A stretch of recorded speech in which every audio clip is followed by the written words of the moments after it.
Welcome to the Marvelous Middle Age Podcast, where we are building a community of people who are in the midst of midlife, sharing our stories and learning from each other along the way. Each week, I'll have a guest join me to discuss a topic that impacts our lives and touches on some aspect of midlife. We'll discuss relationships, transitions, health and well-being, parenting, careers, and more. My goal is to encourage and support you and help you thrive as you navigate this adventure of midlife.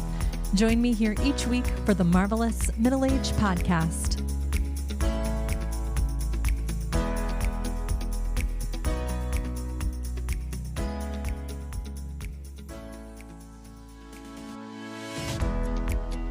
This week on the Marvelous Middle Age Podcast, I'm speaking with Gayle Richardson.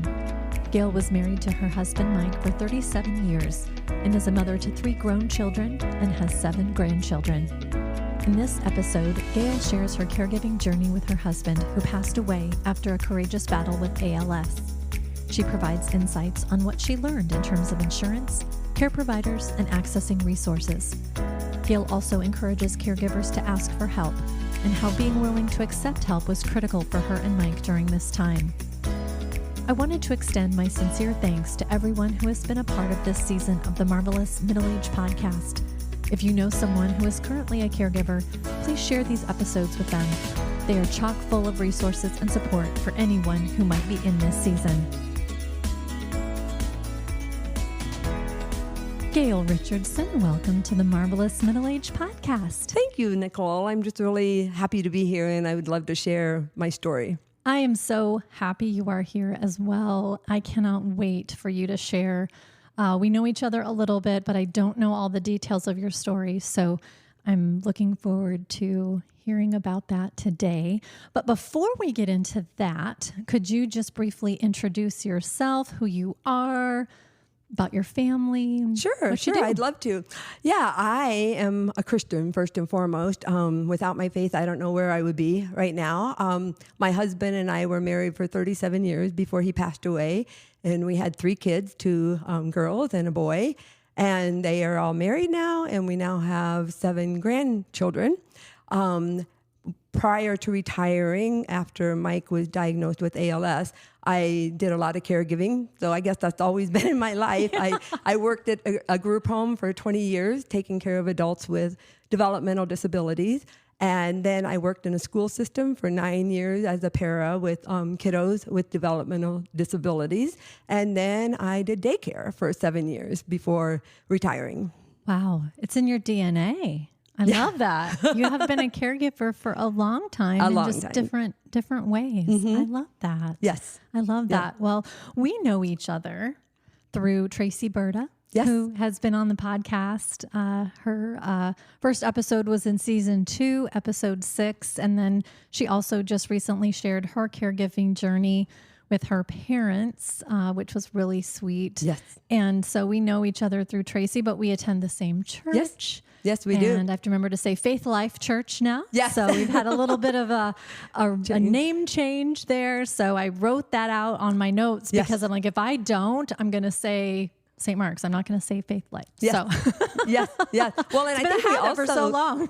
And we. I remember when you were working with the high school ministry, and we did some fundraising with the pancake breakfast and all of that. So we kind of worked together there. The Easter breakfast. Yep. Oh my gosh, yes. Yep. And I think actually my husband and I, even before that, attended the marriage course when you and Mike were running the marriage course. Yes. What a blessing that was. Yes. I am a big proponent of that marriage course. Yes. I'll put a link to the show notes about that, because if you are listening to this and you're interested in the marriage course, need to check that out. I'll just say that we could probably do a whole podcast on the marriage course, couldn't we, if we really wanted to? Yes, marriage was a big deal for my husband and I. We volunteered with the Weekend to Remember marriage team for 20 years. You did.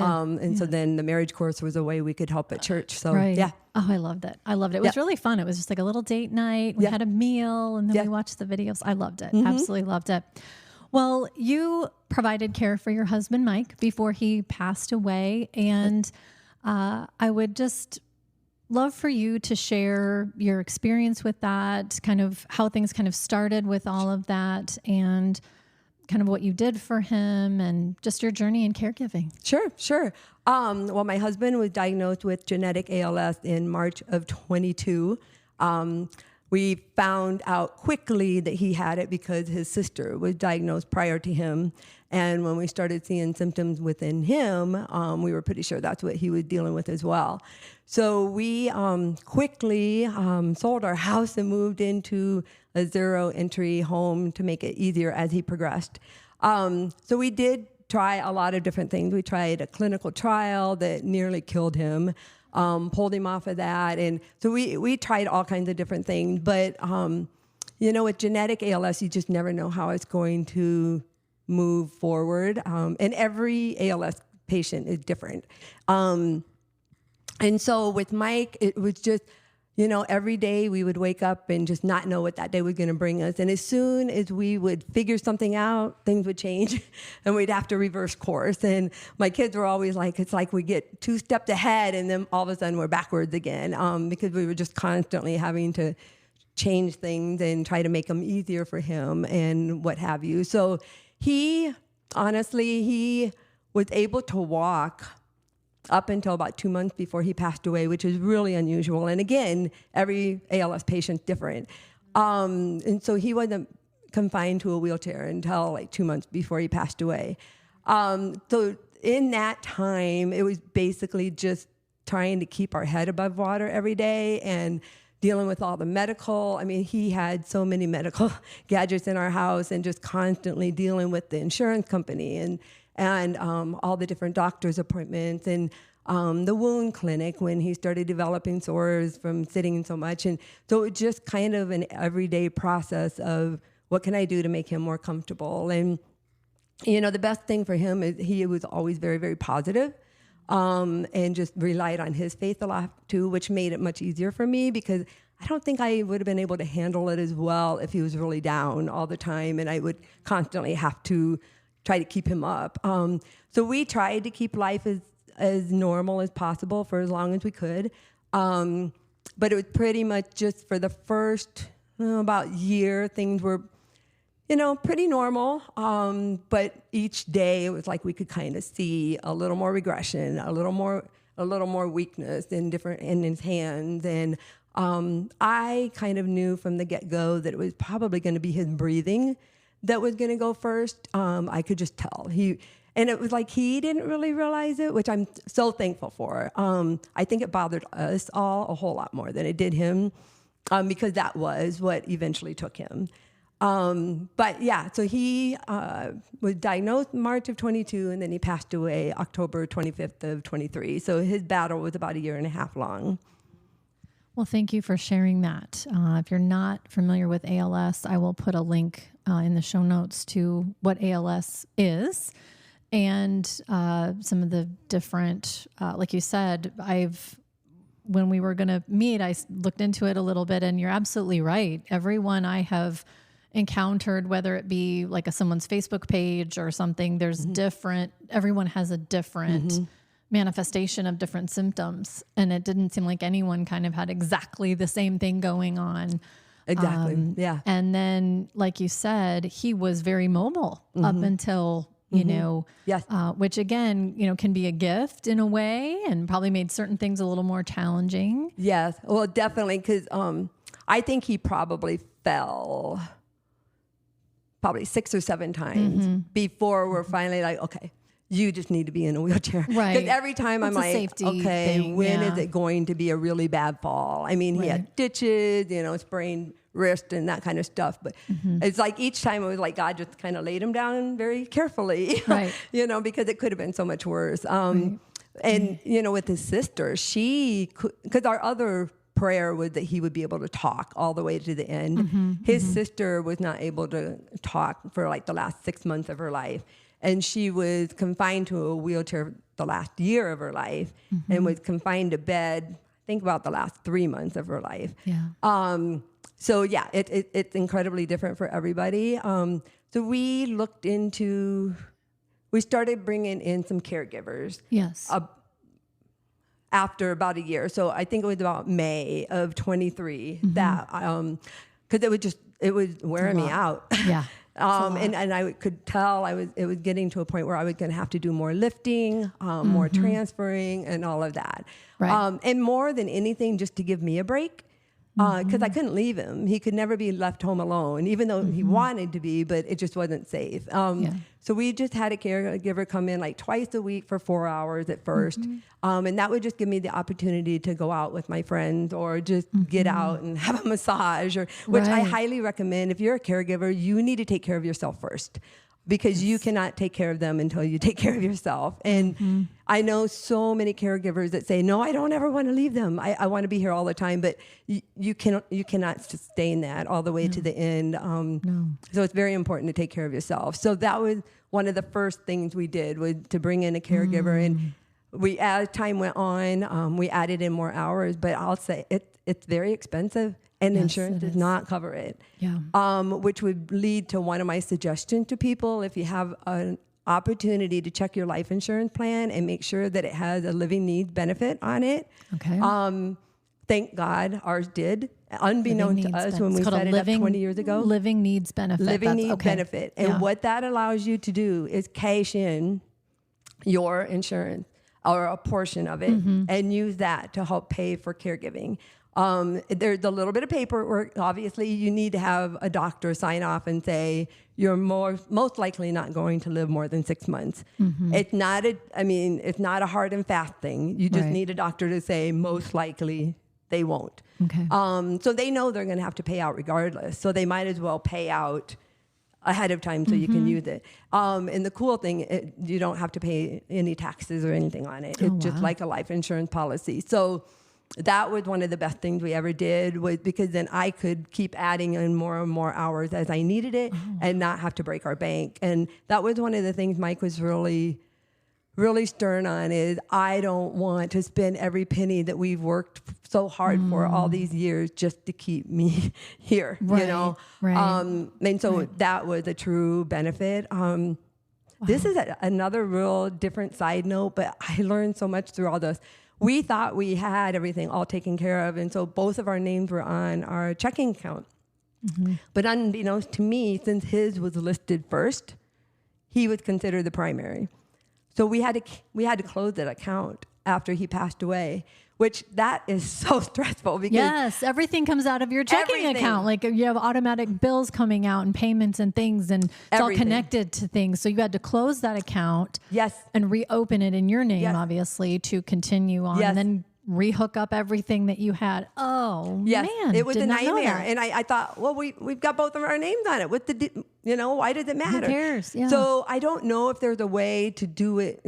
I don't know the better, but I would definitely tell people, if you're in this kind of a situation, check on those things ahead of time. Check who's primary on different things, and that is a great point, Gayle. And I'm so glad you brought that up. In another episode in this series, Shelley Halverson, who presents on A Lifetime Gift, she's the creator of A Lifetime Gift. It's a living document where you can go through all of this stuff. And I don't know that it provides specific recommendations like put so-and-so on an account first or this or that, but it starts you looking at all of that. What do we have? What different accounts do we have? What retirement accounts do we have? What is our insurance looking like? Because at least gets you to start to think about that. And so I'm so glad you brought that up, because those are things I just don't know that everyone has thought about, because gosh, we never think we're going to be in a situation where we're going to have to do that, but we do. And so I will put a link to that in the show notes. I will also put some links in terms of some of those financial pieces that people need to maybe think about, or at least just look at what you have and make sure you're in good shape in some of those things. Yeah, definitely. I'm so glad you said that. Right. Yeah. So, we just kept plugging along. And then it was just to a point where I was literally spending all my time on the phone when the caregiver was there, just trying to keep my head above water with all the bills and everything. So at that point, it would have been like August So 3 months before he passed away, we decided to look into hospice. Hospice had such a bad rap for people. I think so many people think hospice is horrible, you know, and I think so many people also think that it means that somebody's going to be dying very, very soon. Right. And I remember when what I would recommend is you interview the hospice companies. Don't just call and sign up with one. You need to interview them and find out what their policies are. And this is where it got really tough. A lot of hospice companies do not understand ALS. And they want to put ALS patients in the mold that fit their typical hospice services. And so 2 different hospice companies, well, one of them flat out refused to cover or to work with Mike.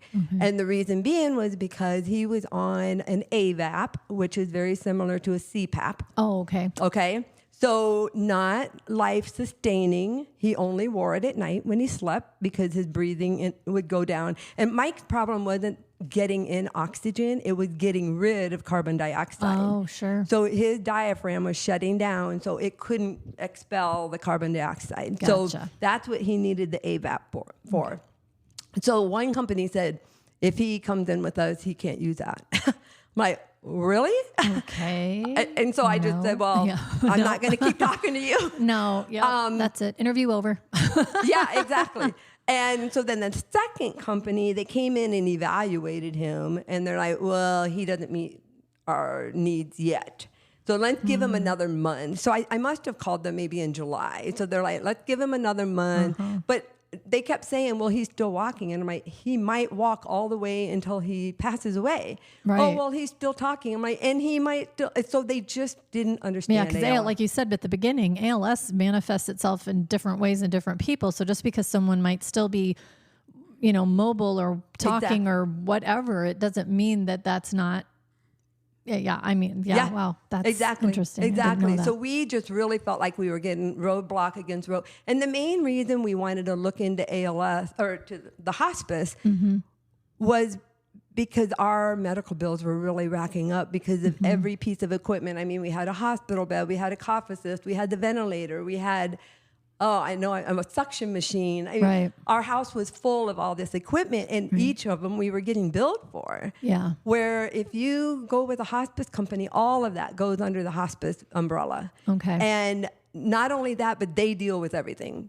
And I wasn't going to have to spend all my time on the phone with all these companies because you can ask my friend, they're like, why does all this stuff keep happening to you? I mean, if it was going to happen, it happened. Right. I mean, you got to deal with it. Oh my gosh, his wheelchair we had for a month and it broke down. And we're talking, it was a $39,000 wheelchair and it broke down. He didn't even have it for the last 3 weeks of his life. And it just like every time we turned around, something else would happen. And So anyway, we ended up finding another hospice company out of Iowa City. And it was recommended to us because one of the gals is like a director there, worked at the ALS clinic at the University of Iowa for 10 years. Oh, wow. So she had a major passion for ALS, and she got it. She understood. She knew what to expect. Wonderful. And yes, and so that is who we ended up going with. And it was so nice to be able just to call and say, hey, I need to talk to a nurse or whatever, because then we ran into problems with the wounds on his spine from sitting all the time. And it's very hard to get into a wound clinic and very hard to treat those pressure sores and stuff. And so they were able to help with that.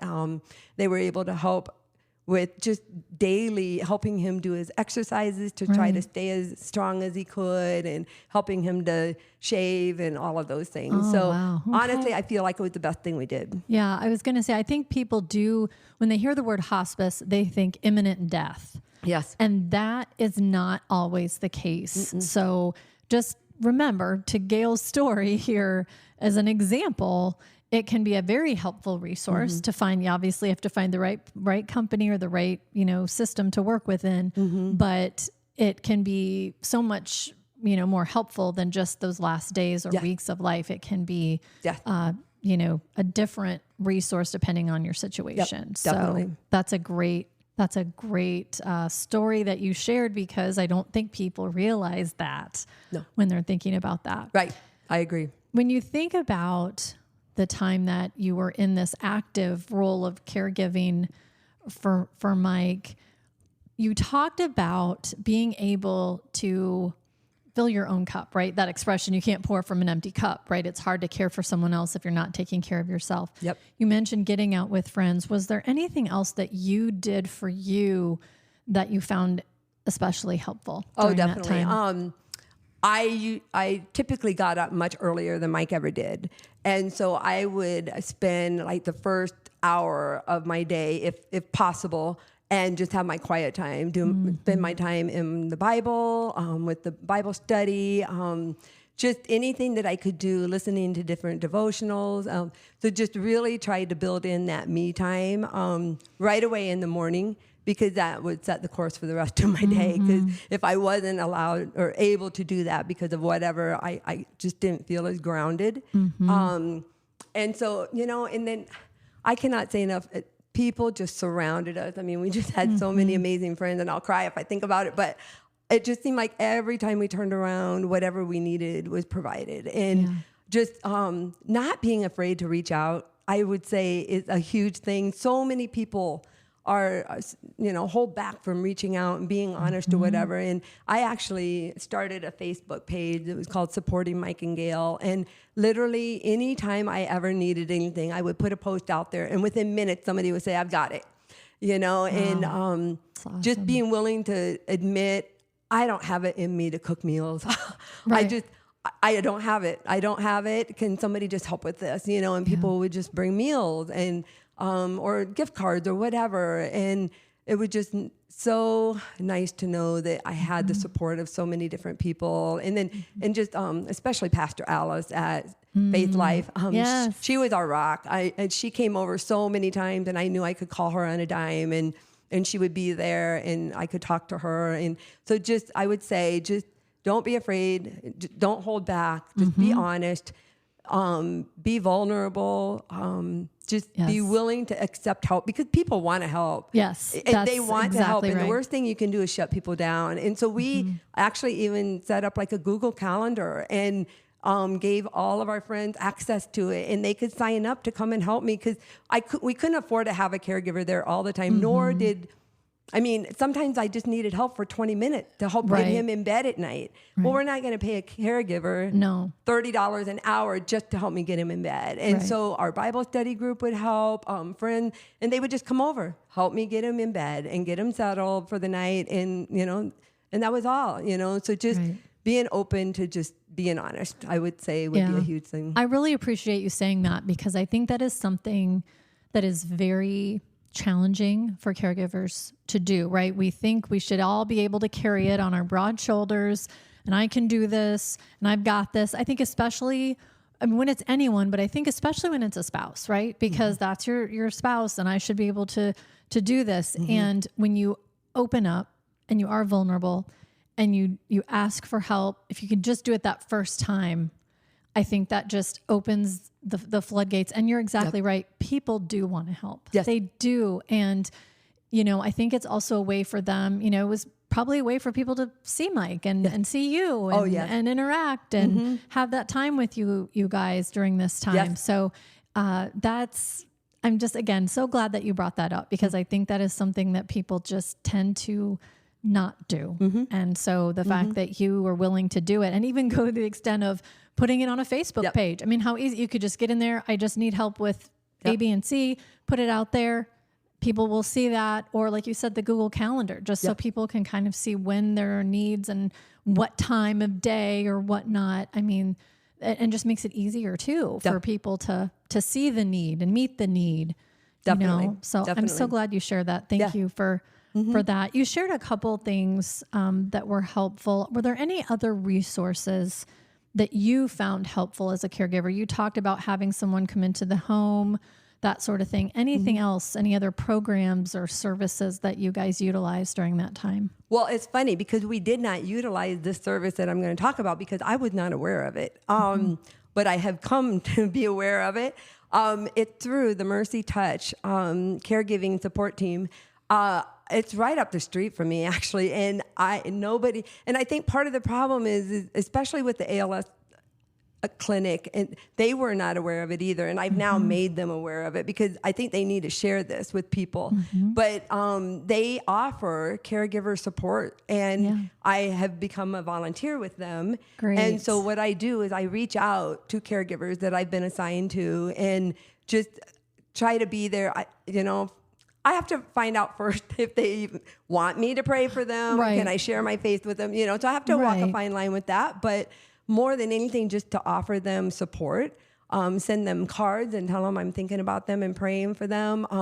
I try very hard to remember, like when they have important appointments coming up where they're going to get some information, and then I just text them or call them and say, hey, how are you doing? And just be there as a resource if they have questions to ask. I mean, I've had them say, how do you know when it's time to look into hospice? And how do you know when it's time to do that? So I'm looking forward to branching out more with that. I wish I would have had that. I was not aware that it was even an option, but it is, and it's a wonderful service. And they actually have like classes that the caregivers can go to, and they can even take their spouse or loved one or whoever it is that they're taking care of. They can take them to this place also, and they offer a lot of classes and activities and whatever. So that would be the one big thing that I wish we would have known about.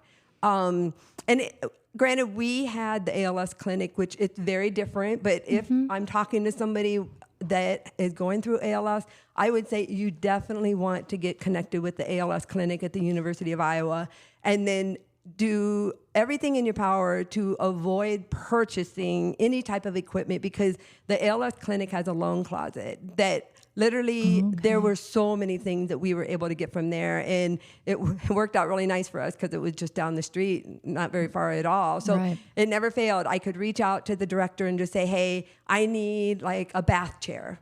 And what size I need. And before I knew it, they'd be delivering it to my house. Or just anything and everything. They gave us the wheelchairs to use until we had his own wheelchair and all the different things that go on that. So that's something that's very specific to ALS. But I just really encourage people to take advantage of those. Don't just jump in and start purchasing all these things. Because unfortunately with ALS, it's not a long-term thing. I mean, Mike was 1.5 years. Some people can live 5 years after a diagnosis. It's different for everybody. And I would just say try to be really innovative with how you take care of things. It would have been so easy for us to spend probably $8,000-$10,000 to modify our shower. But again, we knew this wasn't going to be a long time thing. And what's the point in spending $10,000 to have the shower when he only might use it for 6 months? So we were blessed. We have a garage that's heated and cooled, and so we created a shower in the garage. And it worked great. And it worked. And as it was, unfortunately, he probably only used it for about 3 months. And so just you got to think out of the box. You really have to think out of the box. Get creative with solutions, and like you said, the ALS clinic, that closet of equipment and things is specific to ALS patients, but to ask around and find out from other people, maybe it's a different health condition, but find out if there are resources that have things available so that you're not investing, especially if the diagnosis is a terminal one. Finding good quality working equipment that you can use is really important. I will also link to that in the show notes for people that might be dealing with ALS. And I also know there are some churches in the Cedar Rapids area that have like loan closets, and I can't think of the names of them right off the top of my head, but they definitely have loan closets for medical equipment and stuff too. So it's out there. And again, I think that's something too that caregivers, you talked about the Family Caregiver Center, a lot of people, again, because sometimes we don't always think we're going to find ourselves in this role, we don't know all of the resources out there, and it can be overwhelming. So I think that is one of the gifts that we can give each other in talking to people, whether it be at our workplaces or churches or other community gatherings, is to let them know, hey, this is available. If you hear of someone that's in that caregiving journey, you can help them. And like you're doing at the center is reaching out and letting people know, not only am I here for you, but I can answer to the best of my ability, any questions you have, or I'll help you find the answers and we'll figure this out together, which is huge. That's huge. Absolutely. So if you were going to, you've shared some wonderful things already, so I don't know if there's a lot more to say on this question, but if you were to meet someone, maybe someone new through the center that's starting out on this journey, what is some advice or guidance you would provide to them to help them deal with what they're facing in this moment?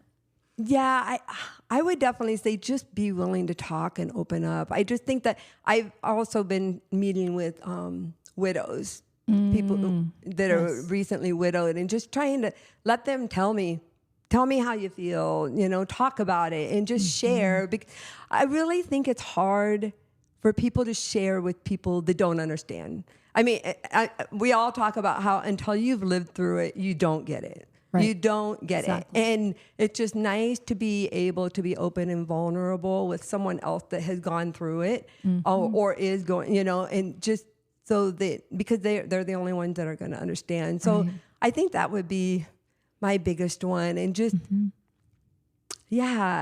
other than the other things I've shared, nothing else really comes. But that's really, again, I'm so glad you said that, because I agree. I think that there are some circumstances in life that until you have gone through it, it's really hard to explain it to someone who hasn't. So when you encounter someone who has, number one, they get it. Like you said, there's no judgment. Right. There's no, they understand. You don't have to explain everything, in super detail, because you can say something and they're like, oh yeah, I've gone through that too.